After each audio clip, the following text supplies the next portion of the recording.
Bismillahirrahmanirrahim. Assalamualaikum warahmatullahi wabarakatuh. Alhamdulillahirrahmanirrahim. Puji syukur kehadirat Allah SWT. Di kesempatan sore hari ini kita dapat kembali bersua dalam keadaan sehat walafiat, tidak kurang suatu apapun. Salam dan salawat semoga tetap terlimpah kepada Rasulullah Muhammad SAW, pada keluarganya, sahabatnya, dan para penerus dakwahnya hingga akhir zaman nanti insya Allah. Pemirsa dan pendengar dimanapun Anda berada, bagaimana kabar Anda di sore hari ini? Semoga kabar baik, selalu sehat, selalu dalam lindungan Allah Subhanahu wa Ta'ala. Kita hadir kembali menjumpai Anda. Kali ini kita berada dalam program Ustadz Menjawab. Saya Ahmad Fauzan menemani Anda dan tentunya menghadirkan narasumber Ustadz Muhammad Ghazali sudah hadir. Assalamualaikum warahmatullahi wabarakatuh, Ustaz. Waalaikumsalam warahmatullahi wabarakatuh. Sehat hari ini, Ustaz? Alhamdulillah sehat selalu, dan mudah-mudahan pemirsa juga di rumah juga dalam keadaan baik, sehat selalu, untuk bisa menyimak sampai nanti usai kebersamaan kita pukul 5 sore. Tema hari ini menjaga kemurnian syariat. Nanti akan disampaikan oleh Ustaz sebagai kajian kita di sore hari ini. Monggo silakan, Ustaz. Bismillahirrahmanirrahim. Assalamualaikum warahmatullahi wabarakatuh. Alhamdulillahirabbil alamin. Wa bihi nasta'inu ala umurid dunya waddin. Asyhadu an la ilaha illallah wahdahu la syarikalah wa asyhadu anna Muhammadan abduhu wa rasuluh. Allahumma salli wa sallim wa barik ala Muhammad wa ala alihi wa sahbihi ajma'in. Qala Allah Ta'ala fi kitabihil karim, a'udzu billahi minasyaitonir rajim. Ya ayyuhalladzina amanu taqullaha haqqa tuqatih wa la tamutunna illa wa antum muslimun. Wa qala aidan ya ayyuhalladzina amanu taqullaha wal tanzur nafsum ma qaddamat lighad wattaqullaha innallaha khabirum bima ta'malun.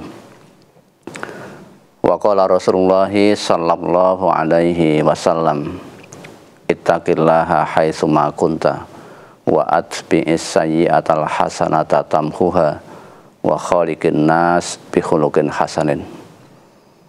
Rabbi shrah li sadri wa yassir li amri wahlul 'uqdatam min lisani yafqahu qawli. Amma ba'd. Para pemirsa dan juga para pendengar radio, arsyadakumullah. Marilah kita bersama pada kesempatan sore hari ini memanjatkan puji dan syukur kehadirat Allah Subhanahu wa Ta'ala yang masih sudi untuk memberikan nikmatnya kepada kita. Tentu nikmat iman, kemudian dipadukan dengan nikmat kesehatan, menjadikan kita lebih maksimal dalam rangka untuk mengabdi dan beribadah kepada Allah. Salawat serta salam mudah-mudahan tercurahkan kepada uswah hasanah kita, Nabi sebagai penutup para nabi, Khatamul Anbiya wal Mursalin, yaitu Nabi Muhammad sallallahu alaihi wasallam, yang telah memberikan nikmat kepada orang-orang mukmin. Selanjutnya pada kesempatan ini kita akan membahas beberapa ayat Al-Quran yang tadi sudah disampaikan bagaimana kita berusaha menjaga kemurnian syariat, ya, dalam kehidupan umat Islam, ya. Prinsip pemisahan antara yang hak dan yang batil, yang halal dan yang haram, merupakan landasan yang sangat penting dalam rangka apa? Untuk menjaga kemurnian ajaran Islam dan keteguhan akhlak kita. Allah berfirman di surat Al-Baqarah ayat 42, A'udzu billahi minasyaitonir rajim. Wala talbisul haqqa bil batili wa taktumul haqqa wa antum ta'lamun. Dari ayat ini terjemahnya disebutkan wala talbisul haqqo bil batil. Jangan kamu mencampur adukkan, ya, antara yang hak dengan yang batil. Karena antara yang batil dengan yang hak itu jelas berbeda, tidak bisa bercampur. Kita jangan memaksa untuk mencampur antara keduanya. Kemudian wala taktumul haqqo,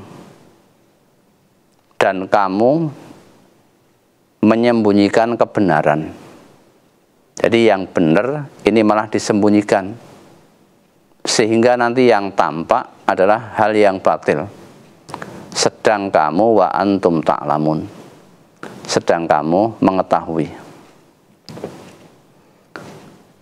Dari ayat ini Allah melarang manusia, khususnya para ahli kitab dan tentu kaum yang berilmu, warrasikhuna fil ilm, untuk mencampur adukkan kebenaran yang datang dari Allah dengan kebatilan yang dibuat manusia atau hukum-hukum yang dibuat oleh manusia.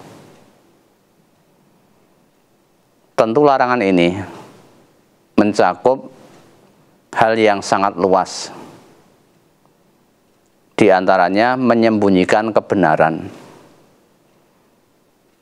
memelintir dalil. Jadi dalil itu dicocok-cocokkan dengan amal perbuatan, dan menyamarkan kesesatan dengan label kebaikan, dengan label-label yang halal, ya. Contohnya misalnya menggunakan dalil agama, ya, untuk kepentingan duniawi, ya. Kemudian dalam amalan ibadah misalnya menggabungkan praktek syirik ini dengan amalan ibadah. Jadi dikemas dalam bentuk seperti ibadah, ya. Tentu hal yang seperti ini kita bisa mengambil kaidah usul fiqh, ya. Idza istamal halal wal haram ghalabal haram. Apabila bercampur atau bersamaan antara yang halal dan yang haram, ini dalam satu waktu atau dalam satu tempat, ghalabal haram, maka yang mendominasi, yang menang adalah yang haram, ya. Jadi dalam situasi perkara yang mengandung dua unsur, yaitu unsur halal dan unsur halal dan haram, ya, antara halal dan yang haram bersamaan, ya, maka hukumnya adalah haram yang berlaku. Jadi kaidah ini merupakan bagian dari al-ikhtiyat, jadi bentuk kehati-hatian dalam rangka apa? Menjaga tadi kemurnian syariat, menjaga kemurnian agama, ya. Jangan sampai agama ini kita tidak bisa memilah-milahkan. Sering di kajian Ahad pagi, ya, atau di pengajian-pengajian itu dijelaskan terkait dengan masalah makanan. Bagi umat Islam tentu yang namanya babi itu adalah makanan yang diharamkan oleh Allah. Ada di beberapa ayat Al-Quran. Kemudian misalnya saja kita memiliki daging sapi, ya, kemarin pas kurban misalnya kita masak daging sapi itu 2 kg, kemudian dicampur dengan daging babi 1 on, ya. Dalam istilah Jawa istilahnya dicolok, ya, biar rasanya itu ada perpaduan. Walaupun yang haram itu hanya kecil, ya, hanya sebagian, maka hukumnya menjadi haram, ya, seluruhnya tadi, karena tercampur jadi satu. Atau minuman juga sama, ya. Minuman apa misalnya?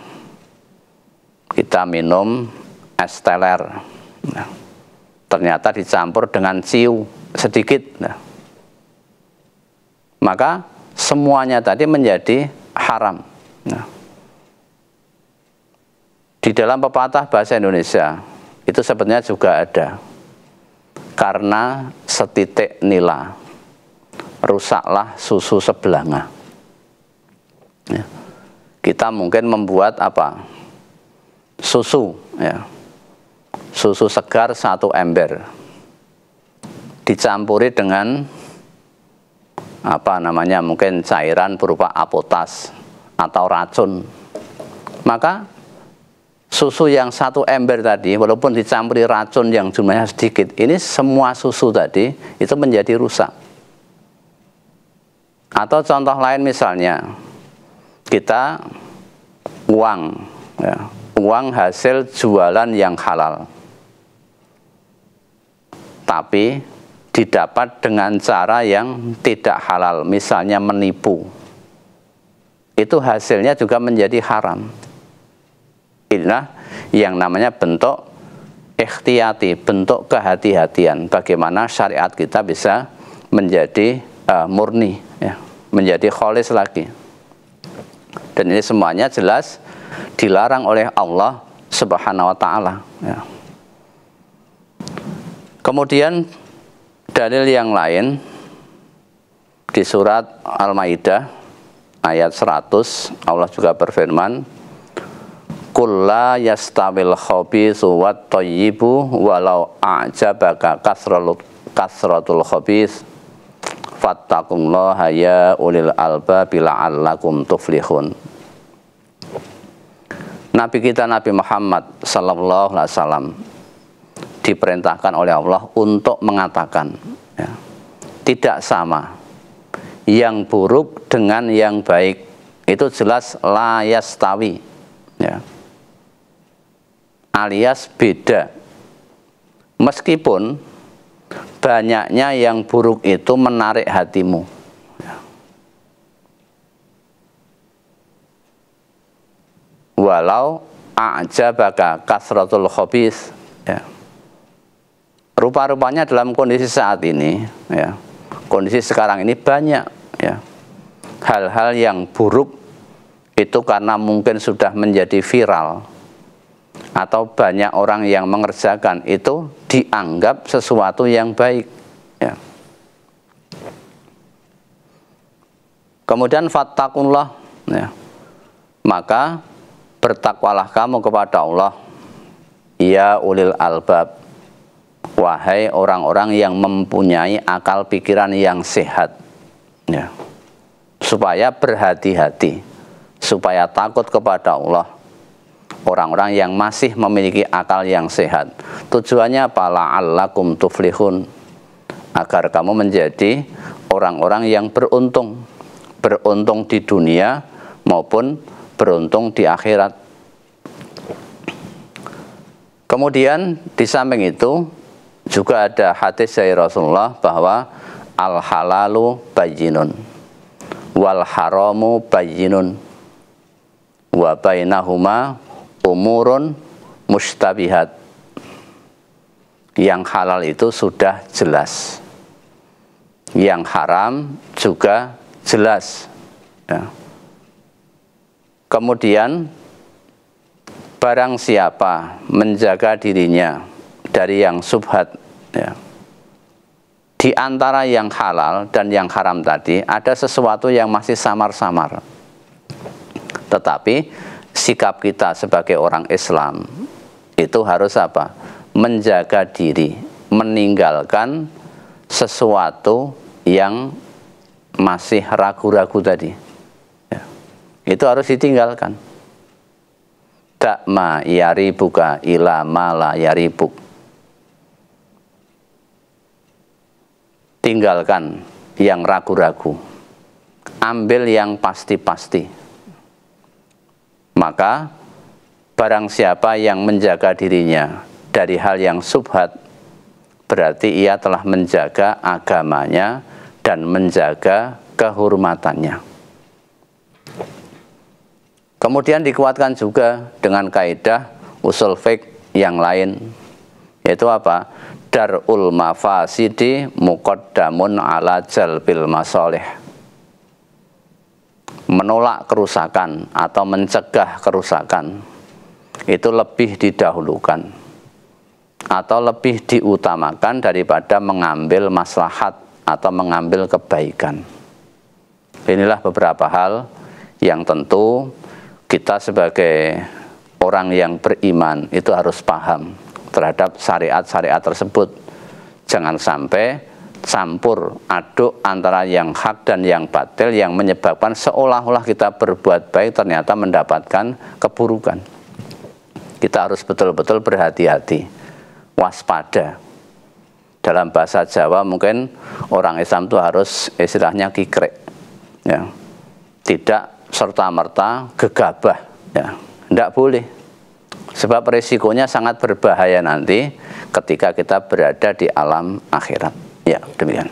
Baik, terima kasih Ustaz Turanawal sudah disampaikan. Pemirsa dan pendengar, kita jeda terlebih dahulu. Selepas pesan berikut kami akan hadir kembali menjumpai Anda. Tetap bersama kami.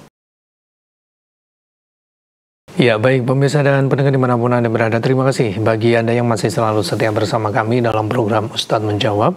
Dan kini saatnya berkesempatan bagi Anda untuk bisa bertanya langsung pada Ustadz di line telepon 02716793000, SMS, WhatsApp, dan juga telepon WhatsApp di 0812553.000. Seperti yang satu ini Ustadz, ada pertanyaan datang dari, coba kita bacakan untuk yang pertama kali. Puji Nur Wahyuni yang ada di Banjarnegara, mohon tausiahnya Ustadz terkait mendoakan orang tua atau keluarga yang sudah meninggal, yang biasanya setiap malam Jumat membaca Yasin dan tahlil. Ya, doa itu adalah bagian daripada ibadah.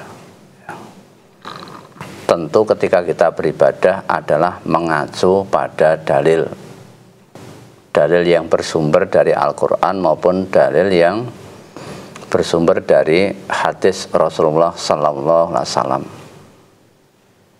Berkaitan dengan masalah tadi, mendoakan dengan surat Yasin tadi, di Majelis Tafsir Al-Quran sudah menerbitkan brosur yang terkait dengan masalah fadilah atau kedudukan surat Yasin. Memang kebanyakan dalil-dalil yang ada di surat Yasin tadi, fadilah, kedudukan, dan keutamaan, kebanyakan adalah hadis-hadis yang dhaif. Ini saya bacakan mungkin dua hadis yang hampir mirip dengan pertanyaan tadi. Anil Hasani qala sami'tu Aba Hurairah yaqul qala Rasulullah sallallahu alaihi wasallam man qara'a Yasin fi lailatin asbaha maghfuran lahu wa man qara'a Hamim allati tuzkaru fiha tukhanu fi lailati jumu'atin asbaha maghfuran lahu. Rawahu Abu Ya'la. Dari Al-Hasan, ia berkata, aku mendengar Abu Hurairah berkata, qala Rasulullah sallallahu alaihi wasallam. Nah, biasanya umat Islam itu kalau ada qala Rasulullah, ya, Rasulullah bersabda, itu sudah dikatakan sebagai satu dalil yang bisa dipegang. Di sini dikatakan qala Rasulullah sallallahu alaihi wasallam bersabda, man qara'a Yasin fi lailatin, barang siapa membaca surat Yasin pada malam hari, asbaha maghfuran lahu, maka pada pagi harinya itu ia diampuni dari dosanya. Wa man qara'a Hamim allati tuzkaru fiha tukhan fi lailati jumu'atin, dan barang siapa yang membaca Hamim surat At-Tukhan pada malam Jumat, asbaha maghfuran lahu, maka pada paginya itu ia diampuni dari dosanya. Hadis riwayat Abu Ya'la Al-Mausili juz 5 halaman 390 nomor 6196. Adapun sanad hadis tersebut sebagai berikut ya. Nabi sallallahu alaihi wasallam, kemudian Abu Hurairah, Al Hasan Al Basri, Hisam bin Ziyad, Hajjaj bin Muhammad, Ishaq bin Abu Ismail, kemudian Abu Ya'la. Setelah diteliti, hadis ini kedudukannya adalah dhaif. Kenapa? Karena dalam sanadnya ada perawi ya, namanya Hisam bin Ziyad. Nama lengkapnya adalah Hisam bin Ziyad bin Abu Yazid Al-Qurasi, yang nama kunyahnya adalah Abul Mekdam bin Abi Hisam Al-Madani ya. Ini banyak didhaifkan oleh beberapa ahli hadis ya. Kemudian juga Anil Hasani an Abi Hurairah qala qala Rasulullah sallallahu alaihi wasallam man qara'a Yasin fi yaumin aw lailatin ibtigha wajhillah ghufira lahu. Rawahu Tabrani. Dari Al Hasan, dari Abu Hurairah berkata, Rasulullah sallallahu alaihi wasallam bersabda, barang siapa membaca surat Yasin pada malam atau siang hari dengan mengharap ridha Allah, niscaya diampuni baginya dari dosanya. Ya, hadis riwayat Tabrani dalam Mu'jamus Shaghir juz 1 halaman 255 nomor 417 ya. Hadis ini dhaif karena ada beberapa kelemahan. Pertama, dalam sanadnya ada perawi bernama Aghlab bin Tamim. Bukhari mengatakan ia munkarul hadis. Kemudian yang kedua, juga pada sanadnya itu ada perawi bernama Jasar bin Farqad. Maka bertambah buruklah kedhaifan hadis tersebut karena Jasar bin Farqad rawi yang dhaif. Dan masih yang ketiga, Al Hasan meriwayatkannya dengan an-anah dari Abu Hurairah padahal ia seorang mudallis, maka hadisnya munqati. Ini sebagai contoh tentang fadilah-fadilah Yasin tadi. Kebanyakan hadisnya adalah dhaif. Kalau dhaif berarti ya tidak bisa dilaksanakan ya. Ya. Baik, demikian mudah-mudahan bisa difahami. Coba kita terima yang ada di line telepon, sudah ada yang bergabung. Assalamualaikum warahmatullahi wabarakatuh. Assalamualaikum warahmatullahi wabarakatuh. Dengan siapa, di mana? Jadi Pak Tunggal, Mas. Pak Tunggal. Silakan Pak Tunggal. Dulu Ustaz tolong ditunjukkan ayat berapa dan di surat apa itu yang doanya begini. Wa qur rabbirhamhuma kama rabbayani shaghira. Yang kedua, saya tuh suka cari ini surat-surat yang mengandung doa terus untuk bacaan surat itu, bacaan sholat ya sunnah ataupun wajib itu apakah ada dua-duanya sampai membaca surat dan doa gitu Ustaz. Makasih. Assalamualaikum warahmatullahi wabarakatuh. Waalaikumsalam warahmatullahi wabarakatuh. Oke, silakan Ustaz. Ya. Yang kedua tadi apa? Yang kedua terkait dengan beliau sering mencari surat-surat yang ada doanya. Ya. Yang pertama dulu tentang mendoakan kedua orang tua. Jadi doa ini ada di surat Al-Isra ayatnya 24. Tentu ketika kita membaca ya dimulai dari ayat 23 ya. Wa qadza rabbuka alla ta'budu illa iyyah wa bil walidaini ihsana. Dan kami perintahkan kepada manusia tentunya ya. Allah telah memerintahkan supaya Allah ta'budu illa iyyah. Jangan kamu menyembah kecuali hanya kepada Allah. Ini perintah yang utama di dalam kita berbuat baik atau beribadah. Setelah Allah, siapa? Wabil walidaini ihsana.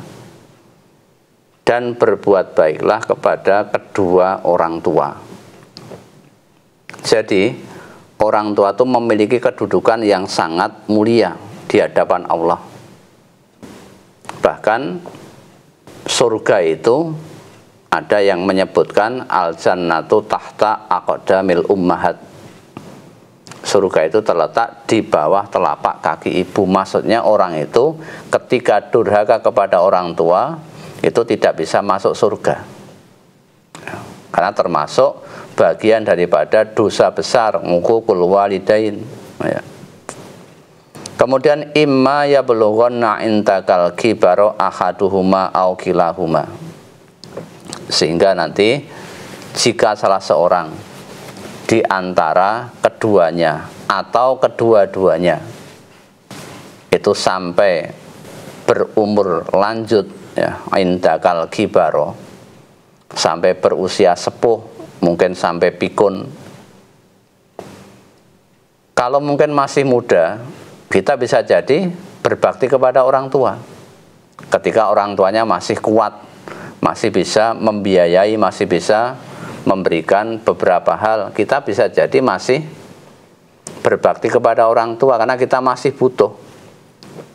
Tetapi di saat orang tua sudah pikun, sudah tidak bisa menghasilkan apa-apa, justru Islam memerintahkan, ya, jangan sampai fala takullahuma, jangan kamu berkata kepada keduanya uff. Jadi perkataan yang kasar, perkataan yang menyakitkan hati, apalagi sampai wala tanharhuma, sampai berani untuk membentak-bentak. Itu dosa besar. Dan diperintahkan apa? Wa kullahuma qaulan karima.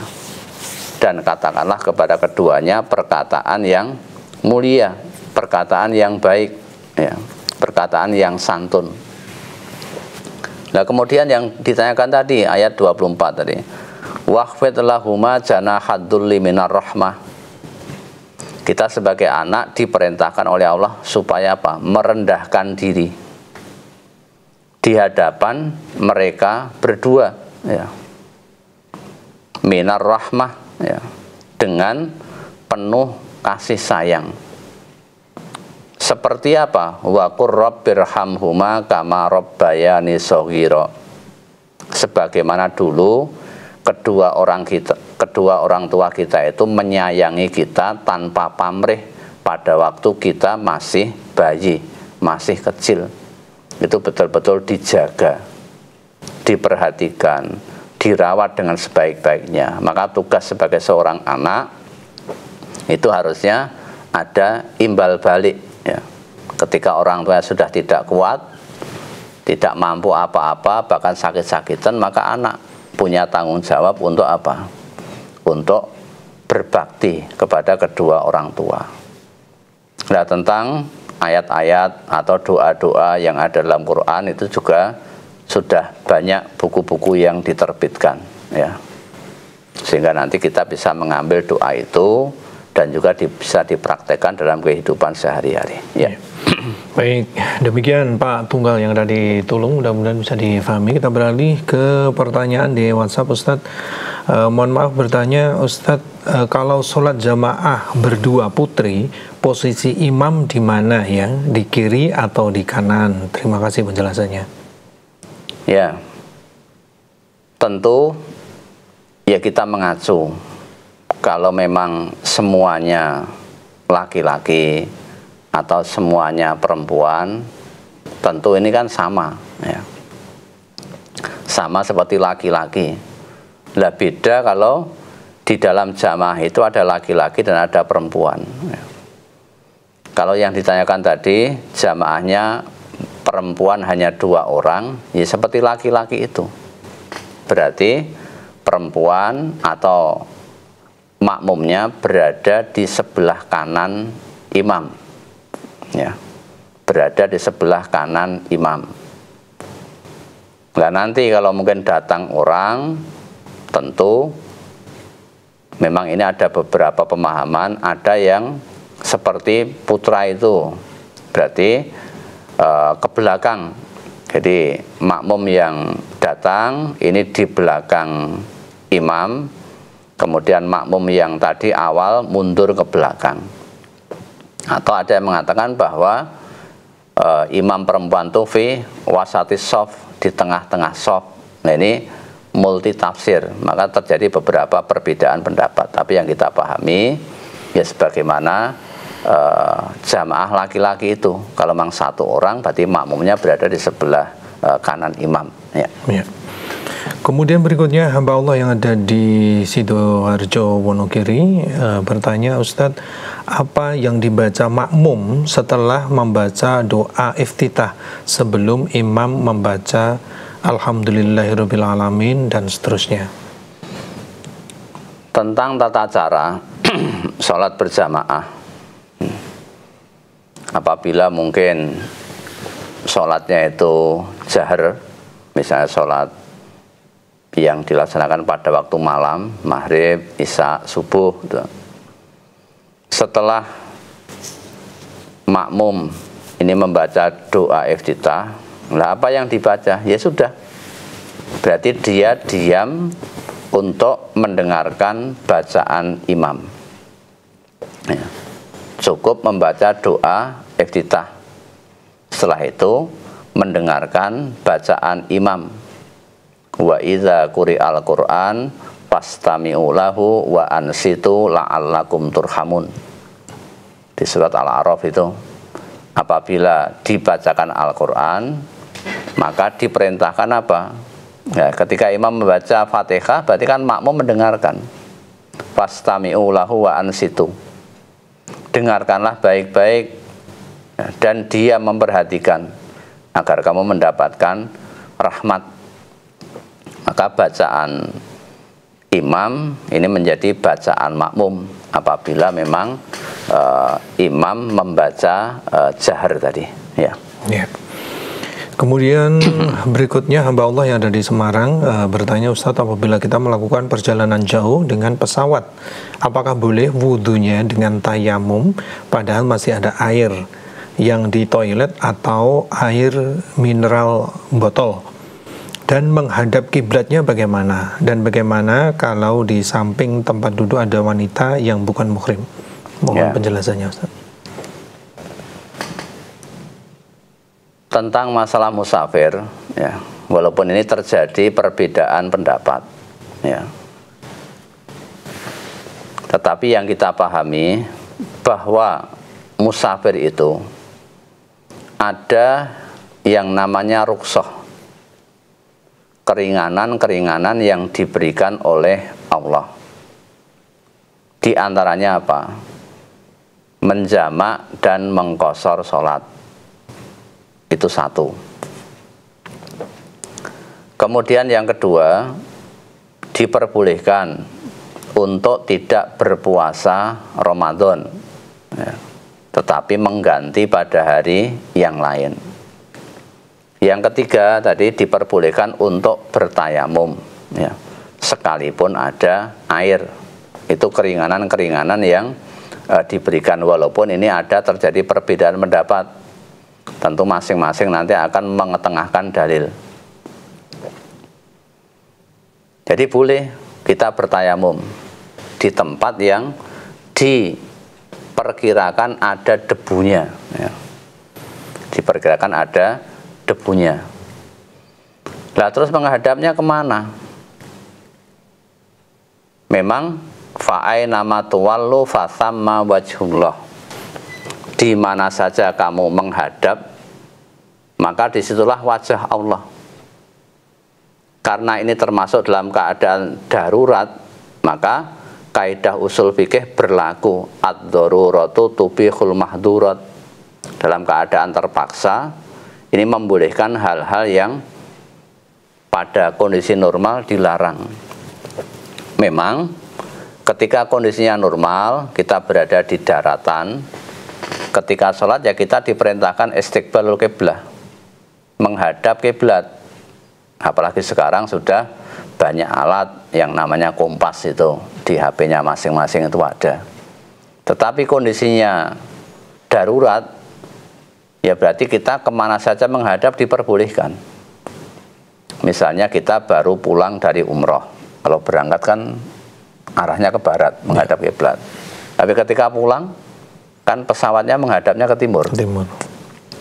Loh, kok sholat menghadap ke timur? Iya, dalam keadaan darurat.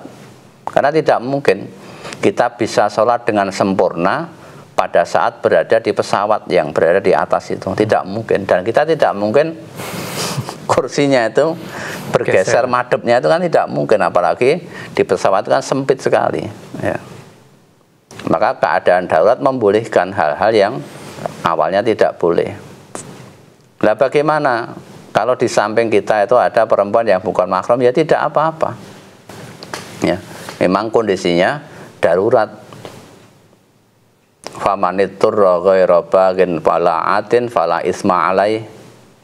Barang siapa dalam keadaan muttor, terpaksa, dan juga dia sebetulnya tidak menginginkan, ya, kondisi yang seperti itu, fala isma alaih, maka tidak ada dosa atasnya, ya. Itu tidak masalah karena kondisinya dalam keadaan darurat. Jangankan di pesawat, ketika kita sedang umroh pada waktu tawaf itu kan tidak mungkin dipisahkan antara laki-laki dan perempuan, padahal itu ibadah juga, ya.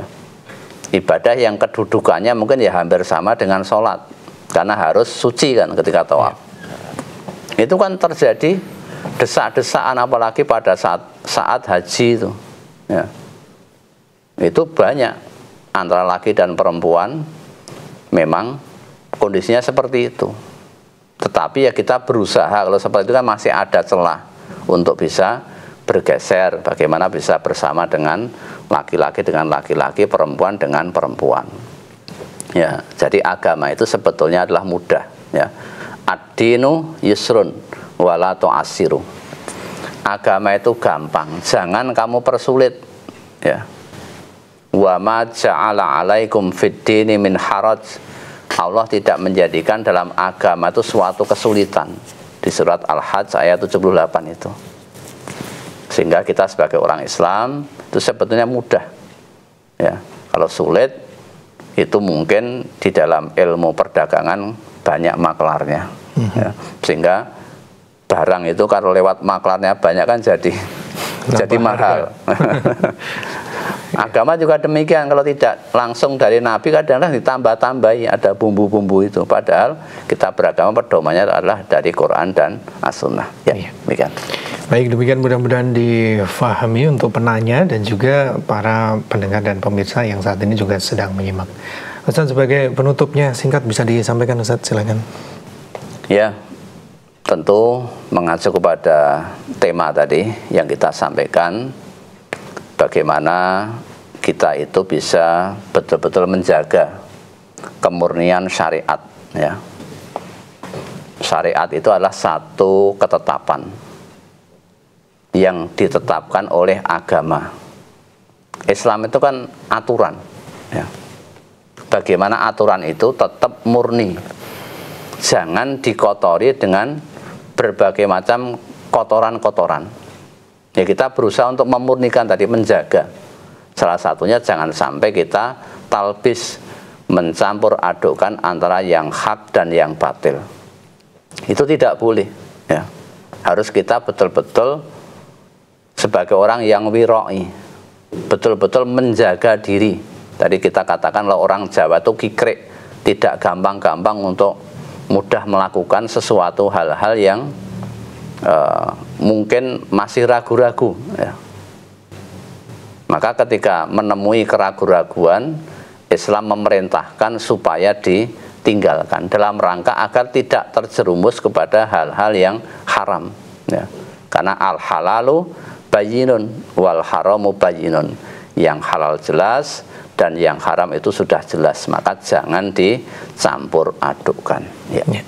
Baik, syukron jazakallah khair Ustadz atas kehadirannya. Mudah-mudahan dapat menambah hasanah keilmuan kita dan istiqomah untuk mengamalkan dalam kehidupan kita sehari-hari. Assalamualaikum warahmatullahi wabarakatuh. Waalaikumsalam warahmatullahi wabarakatuh. Pemirsa dan pendengar dimanapun Anda berada, demikian tadi telah kita ikuti bersama program Ustadz Menjawab untuk edisi hari ini. Insya Allah kita akan berjumpa di kesempatan yang akan datang. Alhamdulillahirabbil alamin, subhanakallahumma bihamdika asyhadu an la ilaha illa anta astaghfiruka wa atubu ilaik. Billahi taufiq wal hidayah. Wassalamualaikum warahmatullahi wabarakatuh.